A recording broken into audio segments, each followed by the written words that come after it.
Riding റിപ്പോർട്ടറിന്റെ യാത്ര ഇനി രാജ്യ തലസ്ഥാനത്തേക്കാണ്. ഡൽഹി നഗരത്തിന്റെ തിരക്കുകൾക്കിടയിൽ കൃഷി ചെയ്തു ജീവിക്കുന്ന കുറേ മനുഷ്യരുണ്ട്.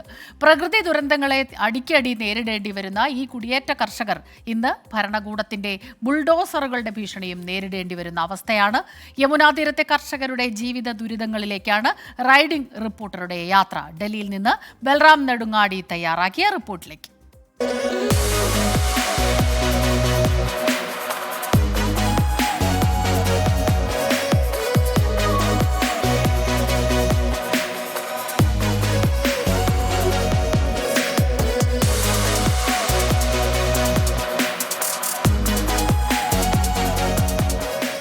ചരിത്രപ്രസിദ്ധമായ വൻ കെട്ടിടങ്ങൾ, വീതിയേറിയ റോഡുകൾ, കൂറ്റൻ മേൽപ്പാലങ്ങൾ, ഇതൊക്കെയാണ് പുറമേ നിന്ന് വരുന്നവർക്ക് ഡൽഹി. എന്നാൽ രാജ്യതലസ്ഥാനത്തിൻ്റെ നഗര ഹൃദയത്തിൽ തന്നെ ഇതൊന്നുമല്ലാത്ത ചില ജീവിതങ്ങളുണ്ട്. അവരെ തേടിയാണ് നമ്മുടെ ഈ യാത്ര.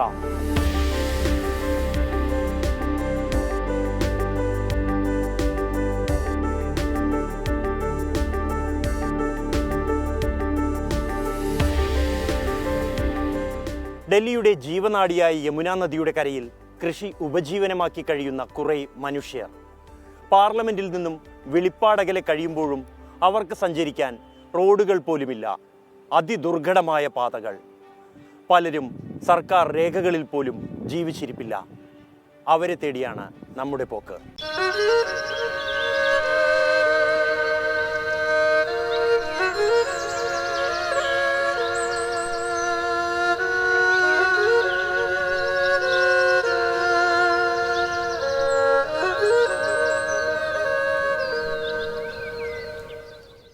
എവിടെ നിന്നെല്ലാമോ യമുനാ നദിക്കരയിലേക്ക് കുടിയേറി ഡൽഹിക്കാർക്ക് വേണ്ടി പച്ചക്കറി കൃഷി ചെയ്ത് ജീവിക്കുന്നവർ. യമുനാ നദി കരകവിഞ്ഞൊഴുകുമ്പോൾ എല്ലാം കെട്ടിപ്പെറുക്കി ദേശീയപാതയിലേക്ക് മാറി താമസിക്കേണ്ടി വരുന്നവർ. അപ്പോൾ മാത്രമാണ് ഇങ്ങനെ കുറേ മനുഷ്യർ ഈ ഡൽഹിയിൽ ജീവിക്കുന്നുവെന്ന് അധികൃതർ പോലും അറിയുന്നത്.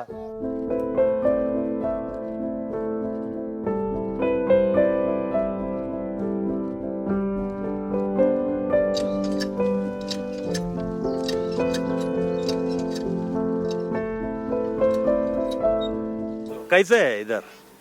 बढ़िया सब। खेती बाड़ी सब? खेती बाड़ी नहीं होने दे रहा है आजकल, सरकारें नहीं होने दे रहा है। सब खाली पड़ा हुआ है, कोई कोई लगाता है, फिर उसके बाद तो आता है बुलडोजर, उखाड़ के चला जाता है। अभी खेती करना नहीं दे रहे? नहीं है। तो आप कैसे चलाएगा परिवार? चल रहा है जैसे तैसे। काम कुछ नहीं है? काम ही नहीं, खेत डूब गया था, खेत जोत दिया खेत, अब काम ही नहीं मिल रहा कोई। खेती बाड़ी कुछ नहीं है? हम लोग के खर्चा दीजिएगा तो हम निकल जाएंगे पपड़ी चौक नेवडा।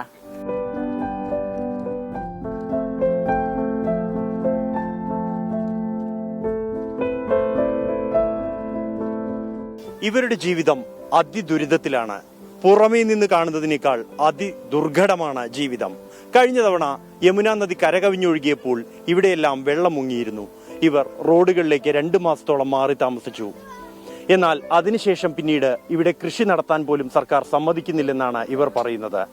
കൃഷി കാലമാകുമ്പോൾ ബുൾഡോസറുകൾ എത്തിയെല്ലാം ഇടിച്ചു നിരത്തുന്നു. എങ്കിലും പ്രതീക്ഷയർപ്പിച്ച് കുറച്ചൊക്കെ കൃഷി ഇപ്പോഴും നടത്തുന്നുണ്ട്. അതും എപ്പോഴാണ് അധികൃതർ ഉടച്ചു തകർക്കുക എന്ന് അറിയാൻ കഴിയില്ല. എന്തായാലും ഇപ്പോൾ തിരിച്ച് സ്വന്തം നാടുകളിലേക്ക് മടങ്ങിപ്പോകാനുള്ള ചെലവെങ്കിലും സർക്കാർ തരണം എന്നാണ് ഇവർ ആവശ്യപ്പെടുന്നത്. അത്രത്തോളം ദുരിതമയത്തിലാണ് ഈ കർഷകർ.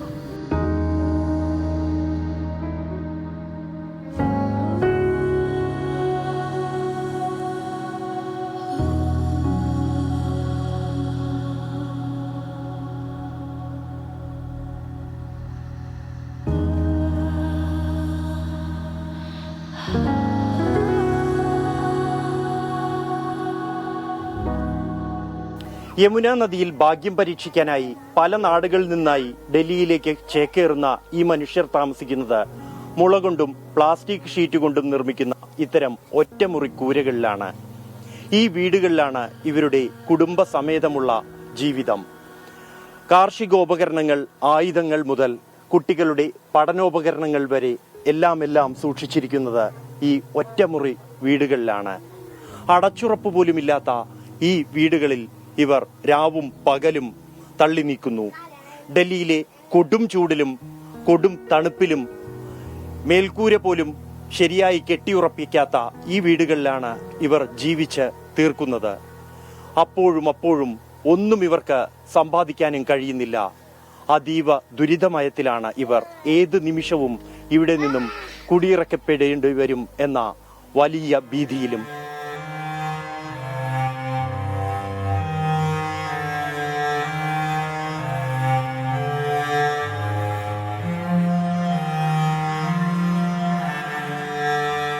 എപ്പോൾ വേണമെങ്കിലും എത്താവുന്ന അധികൃതരുടെ ബുൾഡോസറുകളും പ്രതീക്ഷിച്ച് തന്നെ വീണ്ടും വിത്തിറക്കുകയാണ് ഡൽഹിയിലെ കർഷകർ.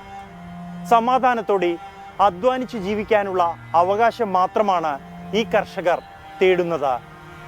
ജിജീന്ദ്രനൊപ്പം ബൽറാം നെടുങ്ങാടി, 24 ഡൽഹി.